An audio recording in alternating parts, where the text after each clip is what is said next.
Hi అన్న. ఆయన ఏపీలో పొలిటికల్ సెట్లో ఉన్నాయి. ప్రజెంట్లో అయితే రాజీనామాల మీద నడుస్తుంది అన్న అంతా.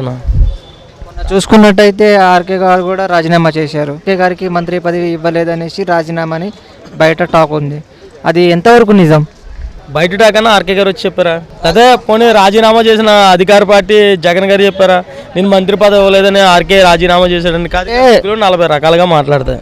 జగన్ గారికి రైతుల విజన్, రోజా వీళ్ళందరూ ఉన్నారు కదా, చాలా మంది ఉన్నారు కదా, వీళ్ళందరూ మరి వీళ్ళందరికీ సీట్ ఇచ్చుకోకపోతే మళ్ళీ వాళ్ళు పక్కన ఉంటారు కదా, మళ్ళీ ఆడవాళ్ళు సానుభూతి ఉండదు కదా, దాని గురించి ముందు వాళ్ళకి ఇచ్చుకున్నారు. ఆర్కే గారిని పక్కన పెట్టారు.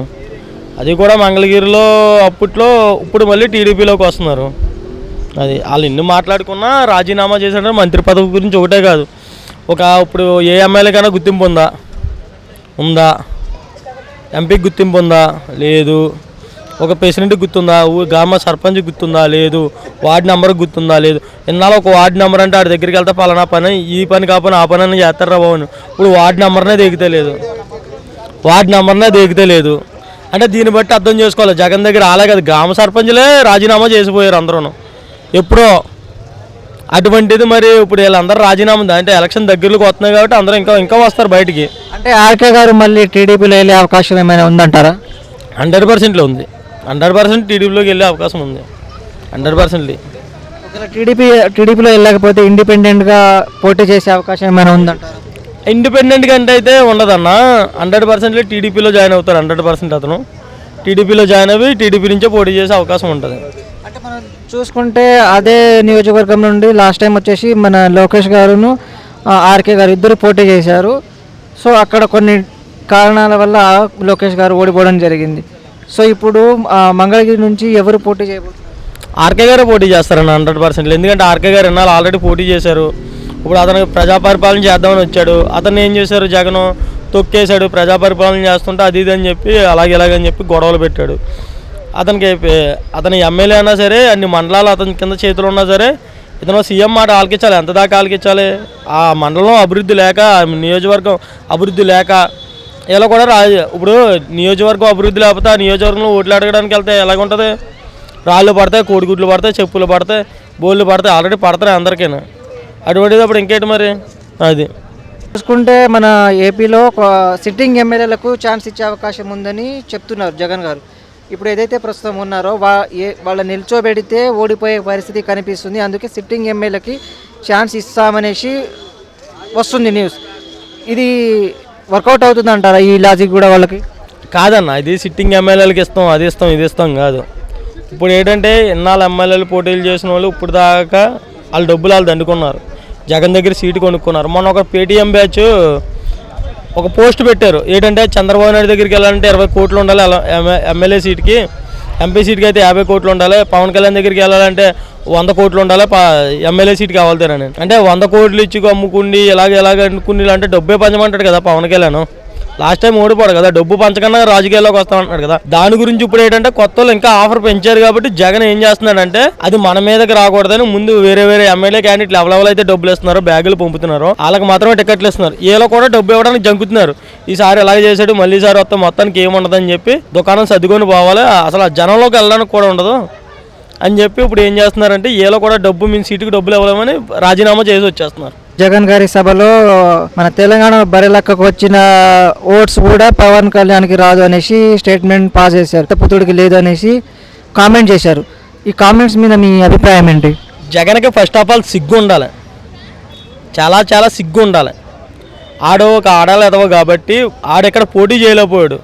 పోటీ చేసి వాళ్ళతో కంపేరింగ్ చేయడానికి అన్న ఇక్కడికి వచ్చి పోటీ చేయమని కొద్దిగా దమ్ము ఉంటాను. వైఎస్ రాజశేఖర రెడ్డి కొడుకు అయితే నిజంగా భారతీని పెళ్లి చేసుకుంటా కనుక వచ్చి పోటీ చేయమని. ఇప్పుడు జగన్ గారు ఏమంటున్నారు అంటే తెలంగాణలోనే ఒక మామూలు ఒక అమ్మాయి నిల్చుంటేనే ఓట్లు రాలేదు, అట్లాంటిది వచ్చింది ఏపీని వెళ్తా అని అంటుండు. ఇది కామెంట్ ఇదే జగన్ 2014లో ఇక్కడ 70 సీట్లో నుంచి ఉంటే ఓన్లీ 6 సీట్లకే డిపాజిట్లు వచ్చినాయి. మిగతా సీట్లన్నీ కూడా డిపాజిట్లు రాలేదంటే జగన్ ఏంటి ఆడలేదు కింద లెక్క. అంటే బరి లెక్క అన్న ద్వారా ఇప్పుడు బరి లెక్క పవన్ కళ్యాణ్ ధైర్యం చేసి ఇక్కడ నిలబడ్డారు. మరి జగన్కి ధైర్యం లేదా? అంటే గాజు వేసుకొని లంగవని తొడుక్కొని ఉన్నాడా? దీనికి ఏం చెప్పాలి మరి? మేము అడుగుతున్నాం జగన్ గారిని. కొంచెం పవన్ కళ్యాణ్ దత్తపుత్రుడు అని ఎవరో నిరూపించలేడు. జగన్ ఓటుకు వచ్చిన మాటలలో ఆడేస్తాడు. యుద్ధం అంటావు రాదు, తెలుగు సరిగ్గా మాట్లాడతాం రాదు, స్క్రిప్ట్ మాత్రం చూసి చదివేస్తారు. పక్క వాళ్ళు అంటారు స్క్రిప్ట్ చదువుతాడు. మళ్ళీ పేటీఎం ప్యాకేజ్ స్టార్లో ఎలా అంటారు, పేటీఎం బ్యాచ్ ఎవరో ప్యాకేజ్ స్టార్లో ఎవరో అందరికీ తెలుసు ఆ జనానికి. వైసీపీ నుంచి కొంతమంది టీడీపీలో చేరుతున్నారు. సో దానికి ఏమంటారు? అంటే ఓడిపోయే ఛాన్స్ ఉంది కాబట్టి పక్క పార్టీకి షిఫ్ట్ అవుతున్నారు అంటారా? ఓడిపోయే ఛాన్సే కదన్నా, అక్కడ జరిగే అరాచకాలు కూడా అలాగ ఉన్నాయి కాబట్టి ఇప్పుడు పార్టీలోకి వెళ్తారంటే ఎందుకు వెళ్తారు? అంత డబ్బు ఖర్చు పెట్టి ఇప్పుడు 10 ఎమ్మెల్యే కింద పోటీ చేయాలంటే ఫస్ట్ డిపాజిట్ 20,000 కట్టాలి. 20,000 కట్టాలంటే ఆడు 20,000 ఖర్చు పెట్టి వెళ్తున్నాడంటే ఆడు పేరు తెచ్చుకోవడానికే కదా. ఆ పేరే లేకనే చేస్తున్నాడు జగన్మోహన్ రెడ్డి. దాన్ని బట్టి ఏం చెప్తాం? ఎవడన్నా రాజీనామా చేసి రావద్దు, అందుకే కదా. ఇంకా ఎమ్మెల్యేలు ఇప్పుడున్న ఎమ్మెల్యేలు రాజీనామా చేస్తున్న అందరూ కూడా గొర్రెలు. అందుకే షర్మిల ఫస్ట్ వెళ్ళిపోయింది, వాళ్ళ అమ్మగారు ముందు వెళ్ళిపోయారు. అమ్మ చెల్లి ఎందుకు వెళ్ళిపోయారు? ఇదేదో జరుగుతుందే మొత్తం మీద, నెక్స్ట్ టైం వీడికి బతుకు కూడా ఉండదనే అమ్మ చెల్లి వదిలేసి వెళ్ళిపోయారు. ఇంకోటి ఏంటంటే ఇప్పుడు మన మంగళగిరి ఆర్కే గారు కూడా షర్మిల పార్టీలో వెళ్ళే అవకాశం ఉంది అని ఒక వార్త అయితే వినిపిస్తుంది. అది ఎంతవరకు నిజం? ఏదైనా షర్మిల కాంగ్రెస్ పార్టీ, ఆర్కే గారు కూడా వైఎస్ షర్మిల వైపు వెళ్ళే అవకాశం ఉంది అని జోరుగా ప్రచారం సాగుతుంది. దాని మీద మీ అభిప్రాయం ఏంటి? షర్మిల గారు ఇప్పుడు ఇంకా ఆంధ్రాలో పార్టీ పెట్టలేదు, ఇంకా రాలేదు. ఇక్కడ కాంగ్రెస్ వైఎస్ఆర్సీపీ కాంగ్రెస్ పార్టీ అని ఇక్కడ పెట్టి దీంట్లో కలిపేశారు, కాంగ్రెస్ పార్టీలో కలిపేశారు. దాన్ని బట్టి ఏం చేసుకోవాలి మనం? ఆర్కే గారు దాంట్లోకి వెళ్తారని. ఇప్పుడు ఆ చెల్లి వచ్చిన అన్నయ్య వచ్చినా ఒకటే కదా, ఇంకా ఆల్రెడీ అర్థమైపోయింది కదా జనానికి. నీ నదులను బాణం అన్నాడు కదా, ఇప్పుడు నీ నదులను బాణం అతనికే గుచ్చుకుంటుంది. ఇప్పుడు వచ్చి మళ్ళీ కాంగ్రెస్ నుంచి పోటీ చేస్తుందంట షర్మిల. ఫస్ట్ ముందు అది క్లియర్ చేసుకోమనండి జగన్మోహన్ రెడ్డిని.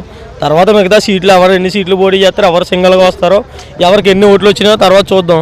గుడివాడ అమర్నాథ్ ఇతని గురించి గుడివాడ అమర్నాథ్ అంటే గుడ్డు మీద పెంకులు ఉంటాయి చూడన్న, ఆ పెంకులు ఏరడానికి కూడా పనిచేయడం నా ఉద్దేశం. అయితే ఐటీ మినిస్టర్ అంటారు కానీ మొన్న ఏదో కానీ మీటింగ్లో అన్నాడు, నాకు జగన్ సీట్ ఇచ్చిన బాబు నా జెండా మోస్తూ ఉంటానని.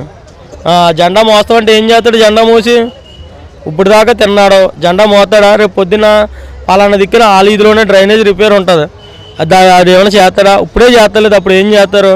వీళ్ళందరూ ఈ కోడాలు నాని పేర్లు అని, గుడివాడ అమర్నాథ్, ఇంకొకరు ఉంటారు అనిల్ యాదవ్, ఇంకా మాగాని భరత్, వీళ్ళందరూ చాలామంది ఉన్నారు. కొద్దిగా నోడు తోలగాల్లో వీళ్ళందరూ కూడా ఏంటంటే ₹10 పనికిరారు. పబ్లిసిటీ ఏమో పీక్స్లో ఉంటుంది, ₹10 మాత్రం పనికిరాదు. అది ఏపీలో జనసేన టీడీపీ రెండు కలిసి పోటీ చేస్తున్నాయి. విజయం సాధించే వైపు ఏమైనా సూచన కనిపిస్తున్నాయా? 100%. 130 సీట్లు 100% దాటితే. మొన్న అతను ఎవరో కానీ అడవడం ఈ మధ్యన పిల్లి కొల్లు వేసుకొని గడ్డం పెట్టుకొని ప్రసాద్ అంటాడు పేరు, వస్తున్నాడు. నేను 10 ఎకరాలు కాస్తాను 20 ఎకరాలు కాస్తాను అంటున్నాడు.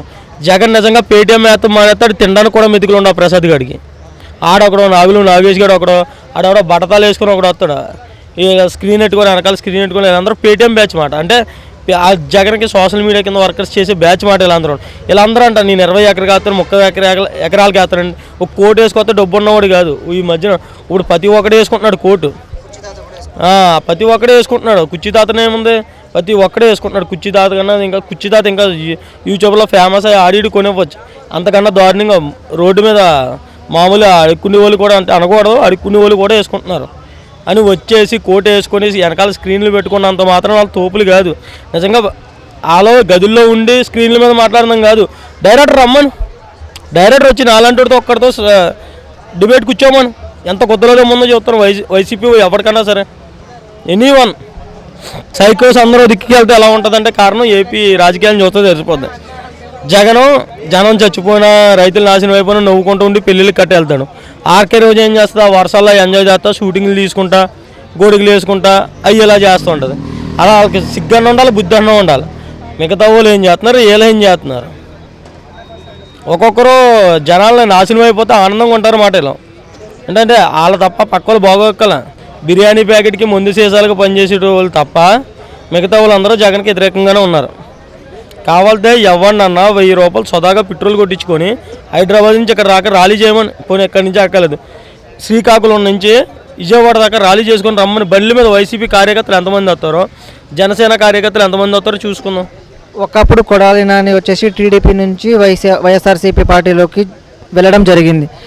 ఇన్ కేస్ ఇప్పుడు 2024లో కనుక ఎలక్షన్స్లో వైసీపీ ఓడిపోతే కనుక మళ్ళీ కొడాలి నాని టీడీపీ వైపు వెళ్ళే అవకాశం ఉందంటారా? రానెవరు అన్న, అతనికి వెళ్ళే అవకాశం ఉంటుంది కానీ రానెవరు. అర్జెంట్గా ముందు అట్టుకెళ్ళి సెంట్రల్ జైల్లో కూర్చోబెట్టేస్తారు 100%. ఆని కొడాలని అనిల్ యాదవ్, మాగాని భరత్, జక్కంపూడి రాజా, ఇంకా కొందరు ఉన్నారు. కొన్ని క్యాండిడేట్లు ఉన్నారు, తోట తిరుమూర్తులు, వీళ్ళందరూ చాలామంది ఉన్నారు. తెలిసిన వడకెడితే ఒక 40-30 మంది వస్తారు. మన టపాసులు కాలుతుంది అది వీళ్ళ పోతే నిజంగా టపాసులు వీళ్ళ కాలుతుంది అది వీళ్ళ డబ్బులు ఇచ్చి వీళ్ళ కాలుతుంది అది ప్రజల డబ్బులు జేబులోంచి 100 రూపాయలు తీసుకొచ్చి పెట్టి కాలుతారు. ఈ రోజు అలాంటిది వీళ్ళందరూ పోతే కనుక అంత పండుగ జరుగుతుంది. దీపావళి కన్నా పెద్ద పండుగ చేసుకుంటారు. మార్చి నెలలో ఉగాది వస్తుంది మాకు, కానీ ఈ ఉగాది తర్వాత మాకు వచ్చేది అదే. ఏపీలో 2024లో టీడీపీ గెలిస్తే ఎటువంటి అభివృద్ధి చేసే అవకాశం కనిపిస్తుంది? 100% అన్న. ఫస్ట్ ఆఫాలు ప్రతి రైతుకి సాయం అందించాలన్న. విద్యా వైద్యానికి డెవలప్ అవుతుంది అన్న. తర్వాత 3 పాయింట్లు ఇవి. 4వ పాయింట్ అంటావా, 100% నిరుద్యోగం చాలామంది ఉంది. ఇప్పుడు ఆంధ్ర ఫస్ట్ స్థానంలో ఉంది. ఆ ఫస్ట్ స్థానంలో ఇప్పుడు ఎక్కడికి వెళ్తుంది అంటే మళ్ళీ లాస్ట్కి వస్తుంది చూడు 100%. 2024లో కనుక జగన్ ఓడిపోతే జైలు గతే పడుతుందా, లేకుంటే అసలు ఇంకా ఏమైనా అసలు బయటికి రానివ్వకుండా చేస్తారా? మనం బయటికి రానిక్కలేదు. ఇప్పుడే అతను పరదాలు లేకుండా బయటికి వెళ్ళాడు అనుకో, సెక్యూరిటీ లేకుండా జనమే బయటికి బతకన్నా చేస్తారు జనమే. అతను పరదాలు లేకుండా బయటికి వెళ్ళమని 2024 దాకా. ఇంకా ఇది 15వ తారీఖు 15వ తారీఖు ఇంకా 15 రోజులు ఉంది. ఒక రోజు తీసే December 31 పక్కకు పెట్టి ఇంకా 15 రోజులు ఉంది కదా.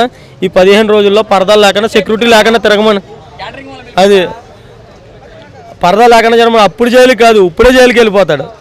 అది అలా ఉంటుంది. అతను అప్పుడు 24 దాకా వెయిటింగ్ చేయక్కదు. ఇప్పుడే జనంలోకి నార్మల్గా రేవంత్ రెడ్డి అని తిరుగుతున్నాడు చూడండి, అలా తిరగమనండి. అలా తిరిగితే అప్పుడు చెప్పొచ్చు. అది